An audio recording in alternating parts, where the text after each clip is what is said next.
இன்றைக்கி எங்கள் வீட்டு சமையல் பார்க்கலாங்களா. ஒயிட் ரைஸ்க்காக மண்சட்டியில் போட்டு வச்சாச்சு. அடுத்ததாக சுண்டல் ஊற வச்சுருந்தேன், அதையும் பாயில் பண்ணி எடுத்துடலான்ட்டு குக்கரில் போட்டு வச்சுருக்கேங்க. எக் கிரேவி செய்யணும், அதுக்காக எக்கையும் பாயில் பண்ணி எடுத்துடலான்ட்டு அது ஒரு இதில் வச்சாச்சு.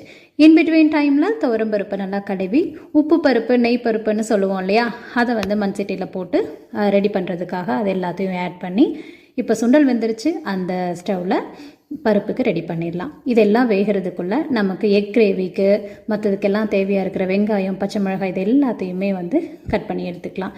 இப்போ பருப்பு ரெடி ஆகிடுச்சு. தாளித்து கொட்டிட்டு அடுத்ததாக பார்த்திங்கன்னா சுண்டலுக்கு தாளிச்சிட வேண்டியது தான். இன்றைக்கி பொண்ணும் இல்லை, ஹாஸ்டல் போயிட்டா. ஸோ இந்த பிள்ளைங்க பார்த்திங்கன்னா எப்போவுமே நம்ம கால் பின்னாடியே சுற்றிட்டுருக்குங்க. பசங்க தான் ஃப்ரெண்ட்ஸுன்னு வெளியே போயிடுறாங்க. இதுங்க நம்ம பின்னாடியே சுற்றிட்டு இருந்துட்டு இப்போ இல்லைன்னா ரொம்ப மிஸ் பண்ணுறோம். ஸோ இன்றைக்கி அப்படி தான் இருக்குது எனக்கு. அவ்வளோதாங்க, எக் கிரேவியும் ரெடி பண்ணி லஞ்ச் பேக் பண்ணி அனுப்பியாச்சு. பிடிச்சிருந்துச்சின்னா மறக்காமல் சப்ஸ்கிரைப் பண்ணிவிடுங்க.